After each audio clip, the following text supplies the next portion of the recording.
Good morning, everyone, and welcome to the program. This is your Business Morning today, Monday, the 10th of December.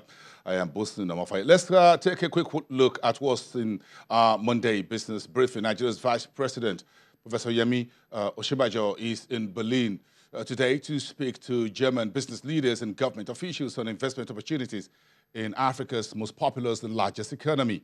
He will be speaking to a number of business leaders on various aspects of sectoral investment. Meantime, no clarity yet on the deal reached between the NNPC and various petroleum products marketers regarding the stay of industrial action over the unpaid estimated 800 billion naira subsidies arrears. In the financial services sector, the central bank chief Godwin Emefiele says microfinance banks are charging outrageous interest rates on credit to small and medium enterprises, making access to federal government loans impossible and frustrating local production and non-oil export.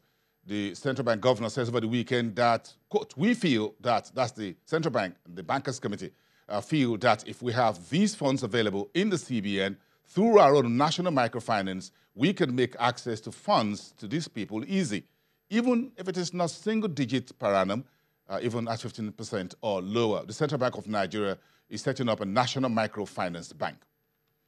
Meantime, the pension regulator, PENCOM, has directed all PFAs to update the records of their clients in line with National Identification Number for all existing retirement savings account holders. Those are some of the headlines. But, of course, the biggest headline, and coming right off the press within the last 1 hour, National Bureau of Statistics released Nigeria's GDP numbers for third quarter 2018, showing growth at 1.81% against 1.50% in the second quarter. The 1.81% for third quarter was slightly lower than forecast of 1.9% for the period under review, but that's also better than the first quarter of that's better than the last quarter of 2017. In naira terms, we came in with a nominal GDP numbers of 33.69 trillion naira, and that's the figure coming through this morning. The real GDP is coming through at about 18.08 trillion naira for the quarter under a review. Now we're going to show you some of these numbers. We're breaking it down. A few of the sectors are coming through a bit good. Non-oil sector came in at a very decent figure. Oil sector contracted. Broadcasting sector contracted significantly. Arts and entertainment sector grew much lower. Broadcasting sector grew, but much lower pace than second quarter. We'll have a bit of this. We're covering all of this for you today within the 1 hour of this programming. Agri sector grows 1.91% in third quarter. That's much lower than 3% in the first quarter of this year. Manufacturing GDP jumps to 1.92%, better than 0.68% in the second quarter. Cement manufacturing was up a massive 8.14% in quarter under review against 3.84% in second quarter. We're doing more in the areas of cement. Food, beverage, and tobacco was up 2.90% against 1.21% in Q2. Road transport GDP slumps from 23.36% to 12.07%. ICT sector shows marginal growth to 12.09%. Broadcasting growth slumped to 4% from a massive 21.92% in second quarter. Broadcasting industry is reeling. Arts and entertainment growth down to 2.83% against 3.48% previous. Financial and insurance services sector, Broad Street, broadly speaking, contracted 4.81% against 1.28% growth in the second quarter. The banking financial services industry contracted in a negative 4.81%. Let's take some of this to some of our guests who will be speaking to us within the hour. Bismarck Rewane is ready and is live to us for the first word on these GDP numbers. He's CEO at Financial Derivatives Company and Channels Television Economic Consultant. Mr. Rewane, good morning. It's good to see you to take some of your executive time to go over these GDP numbers. Give us your first word on this. Well, these numbers are not so good. Quite frankly, 1.81% is annualized at 1.75% for the year, compared to the target. The federal government target for this year is 3.5% under the MTEF. The World Bank is projecting about 1.9%. And quite frankly, if we continue, if nothing happens in the fourth quarter to improve this, then we'll come down suboptimally to about 1.7 or 1.6. Now, remember that your population growth rate is actually about 3%. So what we are saying here is that, yes, directionally, you are moving positively, but in nominal terms, really, you'll find that your income per capita, Nigerians are going to be poorer when you dollarize this GDP and divide it by the population number at the end of this year. So it's not so good. But when you break it down also, another thing you have to take into consideration is sectors that are employment elastic, which are employment labor intensive, construction and transport, all of those slumped. Those are the ones that employ more people than any other thing. Although agric also growing at 1.91 compared to 3% in Q1, but compared to 1.19 in the second quarter, also doesn't give us much hope. So I think the numbers, the 1.81 is good. We are not going into a recession. We are not going backwards. But what is important to note is that petroleum production has gone up. Now we are being compelled to actually cut production because of the OPEC quota. So as we go in to as we end the last quarter of the year and go into the first quarter of 2019, we got to know that we got to pull ourselves by our bootstraps because there's a lot of work to be done. But kudos again to cement manufacturing and more than anything else, telecoms. Telecoms, in spite of all the problems, has jumped from 11.3 to 14.97. That is because there's been a lot of spending. And this was in spite of all the problems that MTN has had. That means that MTN, in spite of the problems, continue to invest in CapEx and continues to have confidence in this market. So I think that's my first call. Okay. Mr. Rewane, thank you very much for those, for raising the curtain, as it were, on this very important conversation and important data. But let's bring in two more of our guests who are weighing in on this conversation. Right now, Adedayo Bakare is the macroeconomic strategist for Afrinvest, live to us at the Nigerian Stock Exchange, our studios downtown Lagos. Adedayo, good morning. It's good to see you. Give us your first curtain raiser as far as this broad GDP numbers is concerned. Good morning, Bosun. The GDP numbers we saw in Q3, we saw that GDP expanded by 1.8%. Year on year compared to the same period of 2017.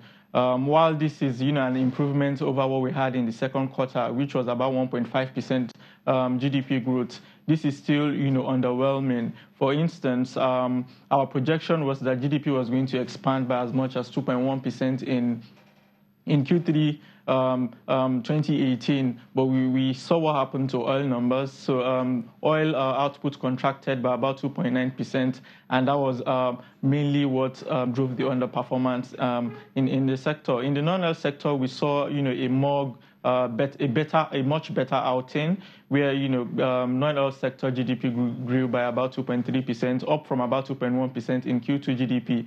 And we saw a lot of sectors come to play a better part in growth. So to say GDP was a bit more broad-based in Q3 GDP than in earlier quarters of the year. Agric, which had slumped to about 1.1%.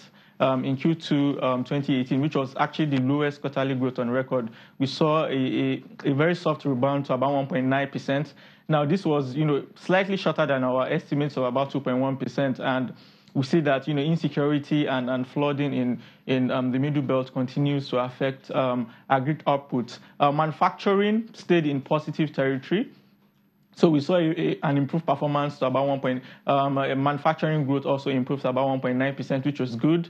In manufacturing, you saw cement, you saw food and beverage, play a stronger role. And also in services, when you go to telecoms was basically the outperformer. So continue the trend we saw in Q2 2018. There was a very stellar outing in telecommunications and this quarter. And also very, very good was in trade, where we had seen a contraction in the past 2 quarters, but we saw a recovery to the positive territory this quarter of about 1.0%. Overall, we think GDP numbers are still underwhelming, but we saw a much better improvement in Q3. Thank you, Aditayo, for winning on this very important conversation. Bismarck Rewane will return to you in about a minute. But before we take this break, let's cross over live to our Abuja studios to get Professor Uwaleke, who is a professor of capital market at the Nassarawa State University, to win on this conversation. Prof, it's good to see you this morning. What's in this GDP for you? What are you reading from the headline figures? Yeah, thank you very much. The first thing is to note that the threat to recession exit appears to be receding. Shortly after we had the Q2 2018 report, GDP contracts, dropping by, from the first quarter, a figure that we had from 1.95 in Q1 of 2018 to 1.5. There was this alarm that if nothing was done to reverse the trend, that the economy could once again, enter into recession. The jump from 1.5 to 1.81, even though it's still marginal, signals an improvement. But what is still worrisome remains the fact that this growth is still fragile. Just as has been mentioned, it's still well below the population growth rate of about 3%, and it's still being driven by the oil sector. If you look at what happened in Q2 of 2018, it was because of the drop in the oil output from about 1.87 about the year on year to 1.84 that we saw GDP numbers dropping. The same thing is also playing out. But what is surprising to me is that in spite of the fact that about that period, third quarter, that's from July through September, oil price stayed at an average of $75 per barrel, and oil output, if we go by the Ministry of Petroleum Resources report, that oil output was around 2.15 million barrels per day. One would have expected a lot more improved performance from the oil sector. But again, what is disturbing is the fact that some of the sectors that even showed some improvements in Q2 of 2018 appear to be dropping. One good example is the construction sector.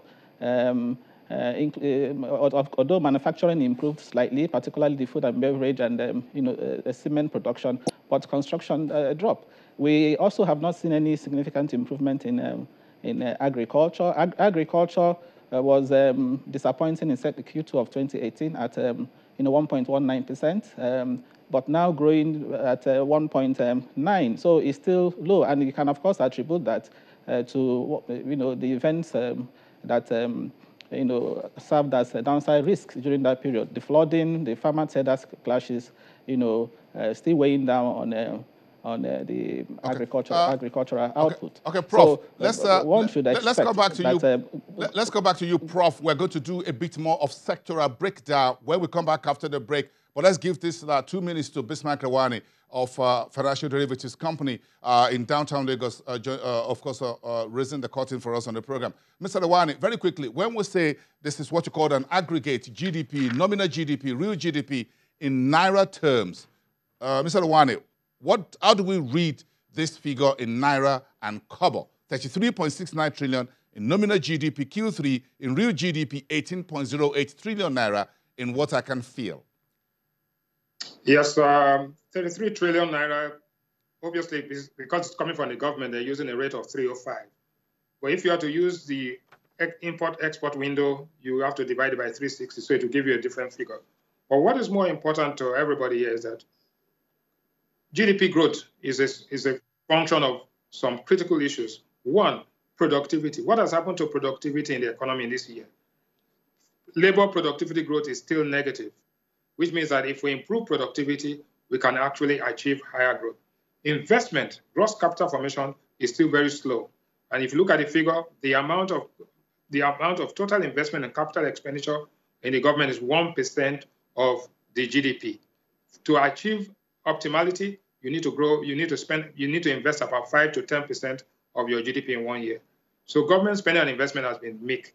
Now, power output, which is interesting, power output, electricity has gone up from 7.59 to 18.27. That was a major constraint to growth.